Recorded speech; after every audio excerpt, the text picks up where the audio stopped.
Welcome to the Virginia Hospital and Healthcare Association's Patients Come First podcast series, which can be heard on VHHA.com and many popular podcast apps, including Apple Podcasts, Spotify, and more. We're a member of the Public Health Podcast Network, the Virginia Audio Collective, and the Family Podcast Network. You can listen on the radio each Saturday at noon and Sunday at 10 a.m. on 100.5 FM, 92.7 FM, 107.7 FM, and 8:20 a.m. across Central Virginia, and 1650 a.m. in Hampton Roads, and Wednesdays at 1 p.m. on 93.9 FM in Richmond. Please send any questions, comments, or feedback to pcfpodcast@vhha.com. That's pcfpodcast@vhha.com. I'm Selena Laura with VHHA, and today we are delighted to be joined by a truly inspirational person. Robin Yoder is a cancer survivor, clinical social worker at HCA Virginia's Johnson Willis Hospital, a triathlete, and founder of the Transportation Fund to help cancer patients get to the hospital for treatment. We'll talk about that and more in just a moment, but first, a very warm welcome to you, Robin. Thanks so much for being with us today. Thank you, and thanks for the opportunity to share. From an outsider's perspective, it seems you've lived such a full life as a person, an artist, an athlete, a leader, and a cancer survivor. Naturally, each of our lives are shaped by the experiences we've had. One of the personal experiences you've been public about is your cancer diagnosis. The first when you were in high school, which stunted your chance to pursue collegiate athletics, and again in 2010, which required a leg amputation. Could you share some thoughts about your journey as a cancer survivor and what role it's played in your life, including your efforts to establish the Hawthorne Cancer Center at Johnson Willis Hospital, where you spent years helping people as an oncology social worker? That's a big question. You're accurate in stating that. I am a two-time cancer survivor, and my initial diagnosis with cancer and experience with cancer started in my senior year of high school when I was collegiately bound for Division I basketball. That was cut short in an instant by a malignant tumor found in my distal femur, which is the thigh bone in your leg. And at the time, the types of treatment that they were offering back then were amputations, but I had a very good skilled set of physicians that saw a bigger picture for me, and they were on the cusp of clinical trials down at the University of Florida with my specific disease, and I was sent down there where I spent 5 months with my mom and dad living in a Howard Johnson's hotel going through surgery and treatment in a clinical trial to what they call limb sparing is what they saved my leg. So I was one of the first clinical trials way back in 1980, so I'm dating myself to what ultimately cured me. But because they left my leg intact, they knew there was going to be microscopic disease, so I was put through a second clinical trial of radiation therapy. I had 72 radiation therapy treatments twice a day for 6.5 weeks, so it totaled up to be a total of 72 treatments, and that was very novel back in the 1980s. I was cured of that cancer, went on and lived a really good life, went on to college, but not as an athlete. I was kept on crutches for 16 months after those 2 surgeries and treatment, recovering, letting my leg heal, but knew I would never get back to that level of athleticism. And it also forced me to be integrated into a different part of college life than I would have had as an athlete. So I graduated from college with an education degree, had a lot of ideals about helping people. Along in my journey, I had a world of people and a community of people that stepped forward and helped my family, helped me, supported me. So I got a really early exposure to what communities do for each other, and always carried in my heart a sense of gratitude. Somehow I would find ways to give back if I survived this disease. So I carried that around as a young person, not knowing what that would ever look like for me, but I knew I just needed to keep doing good because good was done for me. But it was still a part of who I am as a person, just to do good because it's just the right thing to do. After college, I joined the United States Peace Corps and was a volunteer in the island of Jamaica. And I was on a literacy project for 2 years, working in the primary schools and the high school feeder schools. When I came back from that, I kind of got a different exposure in Jamaica community, and it kept broadening my exposure to, I love teaching and I loved the children, but I also found I had another gift for just connecting people in the community and seeing a broader picture than just what I could do in the actual classroom. And that kind of naturally fell into what social work is. And I applied to grad school to VCU and finished with a master's, thinking I was going to do more of family counseling. but I needed a job right out of graduate school, and Johnson Willis offered me a job. Well, I had a familiarity with healthcare, but I had not been academically trained in healthcare social work. But I thought, well, I can learn this. I understand it from being a patient and being miles and miles away from all of my support, because I'm from Virginia. But as that young 18-year-old kid, I was 800 miles away from everybody that I knew. I missed my last semester of my senior in high school. What I got from being in Florida was the hotel environment that my mother and I lived in Gainesville, Florida, was a community, and my administrators, community of hotel owners and housekeepers and maintenance people that knew that we were there for a medical reason, and they took care of my mother and I, who my dad had to come back to Virginia to work to maintain our insurance to pay for the medical expenses. So the hotel took care of us. And on the week of my high school graduation, when all of my friends in Virginia were preparing for graduation and senior trips and classes, the hotel surprised me with a graduation party around the pool with all the guests. And that touched me so deeply that I just felt like I had to find a way, if I lived, to network people, to bring people together. So when I fast forward to my first job at Johnson Willis, it just seemed to be a perfect fit for my familiarity with people going through a big struggle and my ability to be real and connect with individuals here in our cancer program. And my job just kind of evolved. But it was different for me because I had a whole different perspective of what I felt like I wanted to do and show example and lead patients through what it looks like to live, because I'd just grown up with it. So here I am as a young adult, knowing a very different perspective, that what can I do to impart that opening to a pathway for people to get permission to live. Don't live the script of a patient. Let's live the life that you want to live. And that's kind of what brings us up, I think, to this interview today. Among some of your personal highlight experiences are carrying the Olympic torch through Richmond as it journeyed to Atlanta for the 1996 Summer Games, setting 2 rowing world records, your family, and I imagine the countless lives you've undoubtedly touched through the Hawthorne Cancer Center. Clearly there's plenty of road still ahead of you, but thinking back on your path, what things stand out for you? Again, what stands out for me is what I've been talking about all along. It's people, it's the human connection. It's really athletically, I am an athlete. I'm an older athlete now, but I'm always an athlete. And anyone that has been an athlete, you're always an athlete. It's a mentality. Those other things are just things that I do, but who I am really came about from my experience as a young person in Florida, going through a complete devastation of anguish, of wondering what was going to happen to my future, if I was even going to have a future, if I was even going to live. Got to Johnson Willis. I just saw lots of nice avenues into where I could make a difference. They needed someone in their cancer center, but they didn't have a written job description. And it gave me a lot of autonomy to develop trust with the medical community here in the administration, to let me kind of do what I do and engage people and help give people just permission to live, because I didn't really know any other way. I just had to live. As a young person, mortality meant different to me, and mortality meant I wanted to be 19. I didn't conceptualize being 50 or 60 years old that I am now. I wanted to live the next day. So as I matured and understood that concept, I was like bringing that energy into the center. And I was introduced to a foundation on the campus that was started by a Johnson Willis physician back in the 60s that was here to help cancer patients. Johnson Willis started to become a cancer-focused hospital. So as that began to evolve, my first patient was a family named Hawthorne, and both she and her husband were in our hospice care program, and I was working with them, and Mrs. Hawthorne was really looking towards a bequest and what they could do within the cancer community upon she and her husband's death to really help make a difference.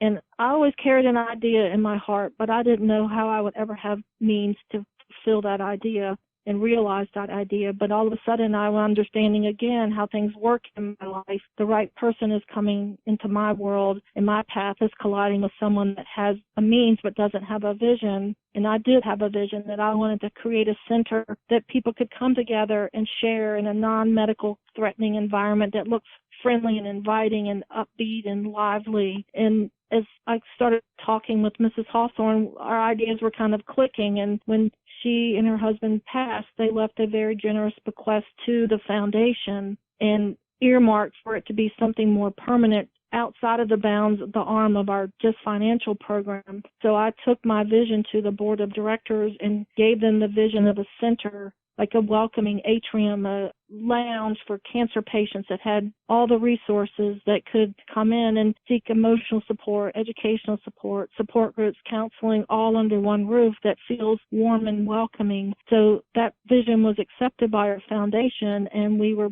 able to birth what is now where I am currently sitting in our Hawthorne Cancer Resource Center on the campus of Johnston Willis Hospital that originally started out of an original doctor of Johnston Willis. So we've done a lot of really fun, wonderful things with our foundation, and it seems very unconventional. If you have been in another center, like if I'm going to go out and run, I'm going to ask my patients to come on out with me. I'm learning through this process. You don't have an excuse to tell me you can't try. And if I'm going to go horseback riding, I'm going to invite you to come along with me. If I'm going to swim, I'm going to invite you to come along with me and help you learn how to live your life and balance that out as you go through this.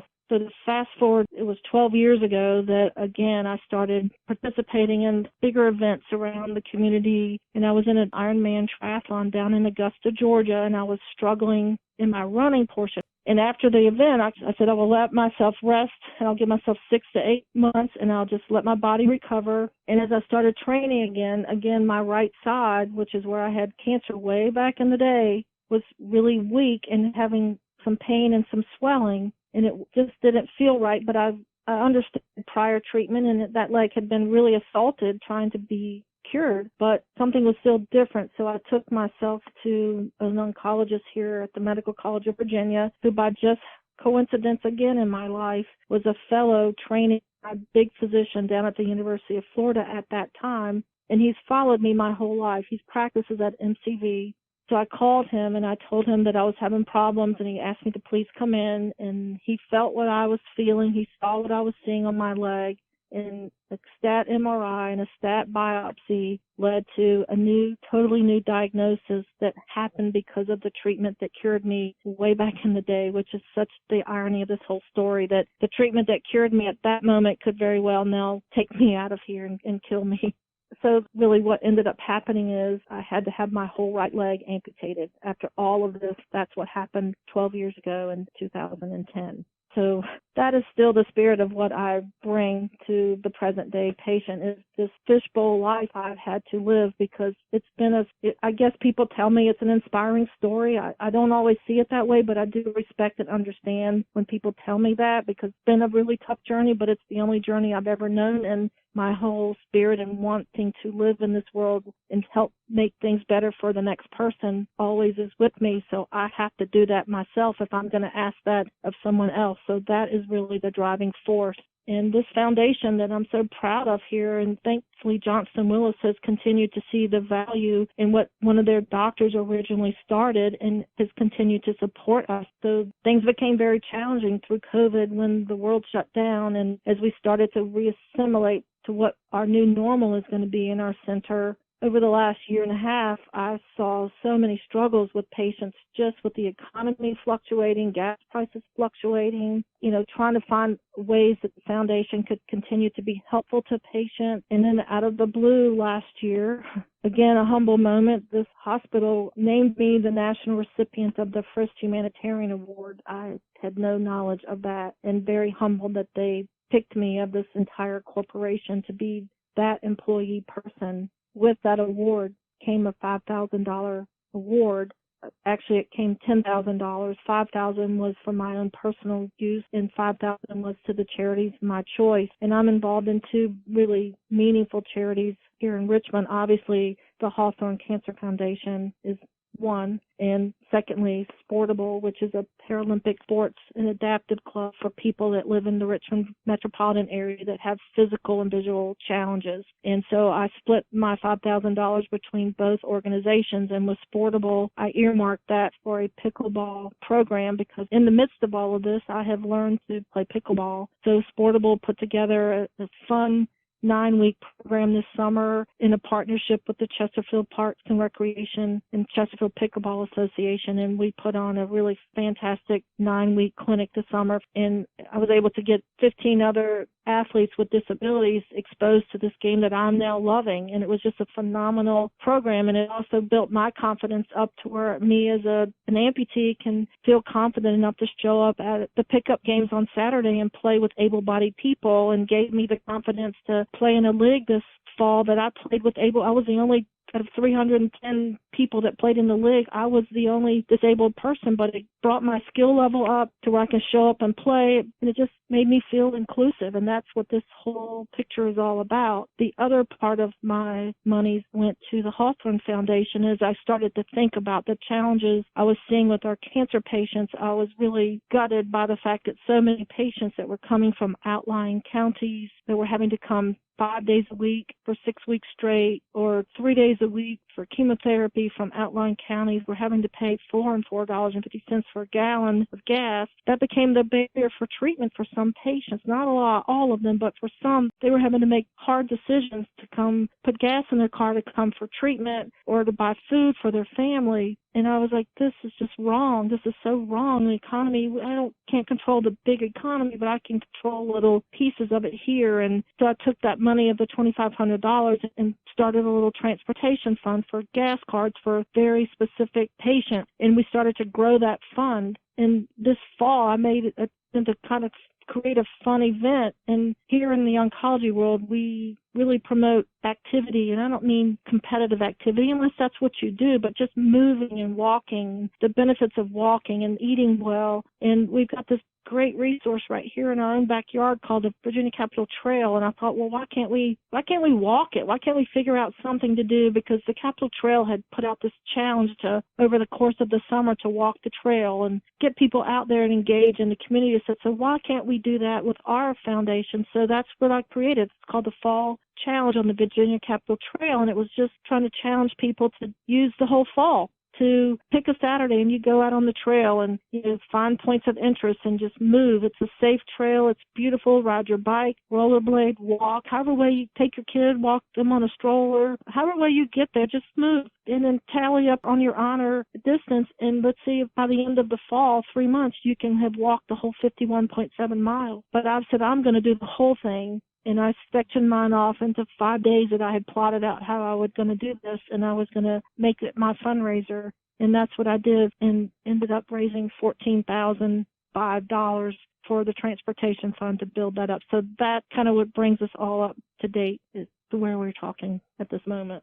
That actually perfectly ties into my next question. I was going to ask about the fundraiser walk on the Virginia Capitol Trail. You already touched on it, but would you mind kind of telling us a bit more about that effort and how people that are interested in supporting might be able to help out, contribute, or get involved? Well, we started the Fall Challenge on the Virginia Capitol Trail was just a concept to get people engaged in walking, but also engaging and interacting with this resource called the Capitol Trail. What we did at our center to help people visually get a sense of this is we have this life-size map of the Virginia Capitol Trail hanging outside of the Hawthorne wall in the hallway where you could plot your distance. And what we were hoping would happen would be that for $30, for just a registration fee, and this is totally on your honor, that people could choose to participate and then tally up on your honor your distance. And if you were intimidated by being out on the trail, do it virtually. So you keep up with your mileage, and then you can plot it on our map. And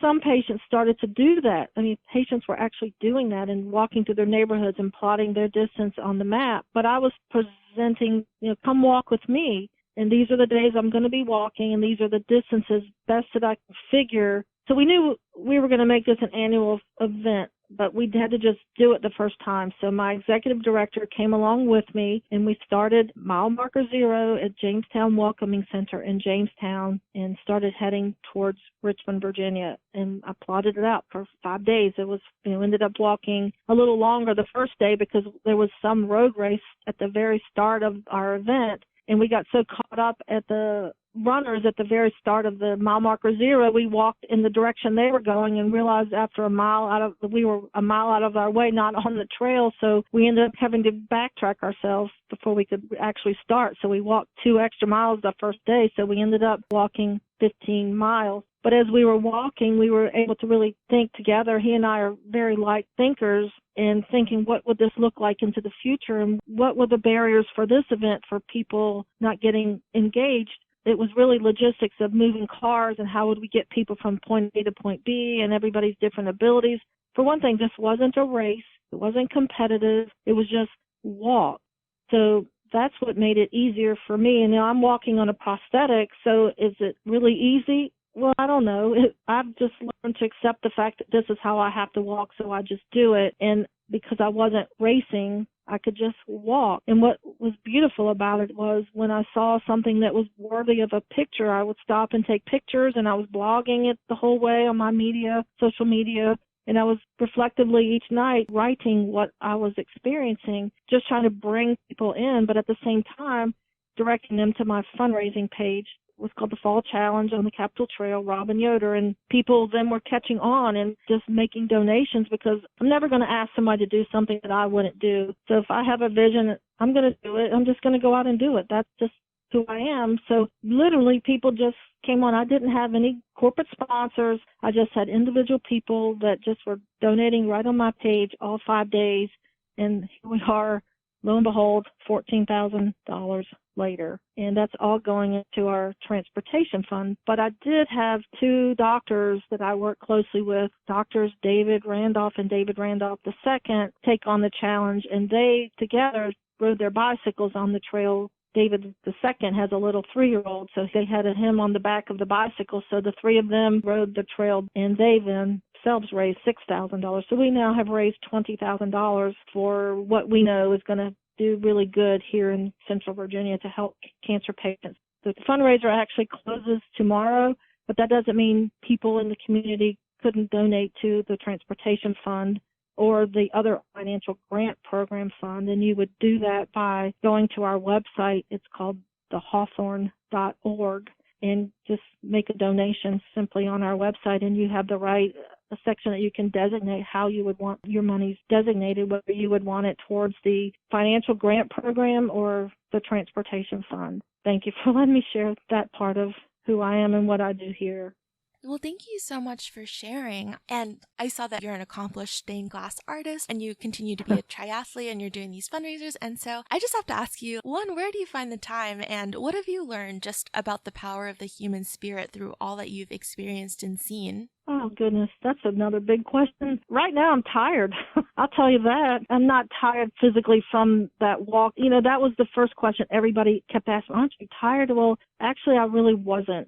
And I wasn't because I paced myself, but I wasn't because it's this whole mentality, and this is the whole crux of where I lie with my patient, where my philosophy of who I am, how I operate, how I'm talking to you right now is how I talk to patients. I think there's a lot of relatability. There was a lot of very vulnerability with my recovery with my amputation, because after 9 months, I had to come back to work. I wasn't walking confidently or walking well. I'd never walked further than the 20 feet or so odd feet in my clinic.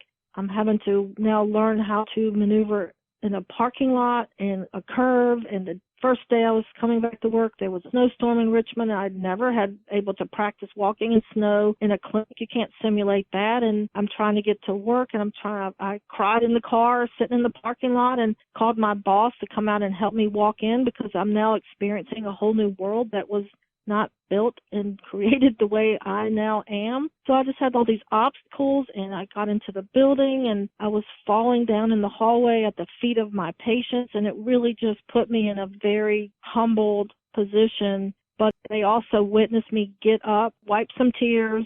Someone would help me, and we would just get on with it. And I'd have to explain a little bit for some patients that didn't know that I was out on the medical leave. Like, this is like my first week back. So, I had to overcome a lot of things, but that made me relatable. So I've learned to push through, and I've learned, I kept thinking as I was walking down the trail. I had 5 days to think and a lot of time to think on my own.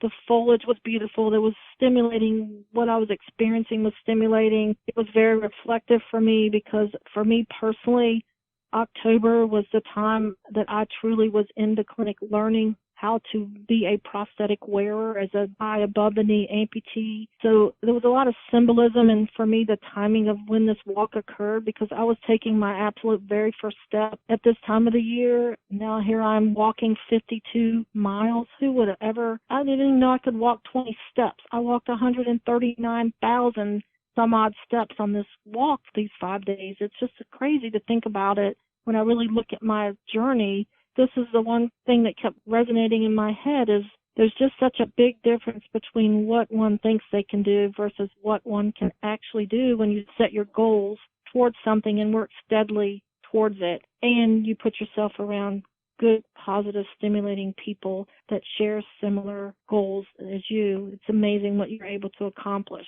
So this was never about a competition. It was just about setting a goal for myself, setting an example to others. Don't tell me you can't do it. I just did it. And yes, there were times that I got tired, so I stopped. I didn't force myself to push through it. We just worked through it. But I've also had to work through so much, so this was just a physical thing to work through, but it was just a mental piece. And I try to be very honest when I write on my social media, just so people get a real human glance at what this has been like. It's been raw, it's been real, it's been gritty, but you just plug along. And here I am sitting here talking to you and proud to share that personal part of my story. But it was in a bigger context to help people outside of myself who come in daily that are sharing a similar struggle that I can relate to. I might have had a different struggle, but I get it. I get what it's like to have your life completely turned inside out and not to have anywhere to go, to know where you can find that person to connect with, and hopefully it can just be here. All that I can do is validate your story and listen to you. That's huge. Just not judging people. People come from all different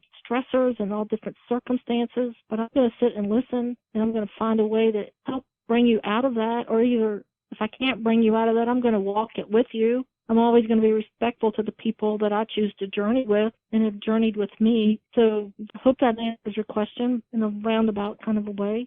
Thank you so much again for sharing. And before we go, we just got a tradition on our podcast to ask our guest a few more lighthearted questions to close out the show. So we've developed a list of 10 mystery questions. So when you're ready, go ahead and pick 2 numbers from 1 to 10, and I'll ask you the corresponding questions.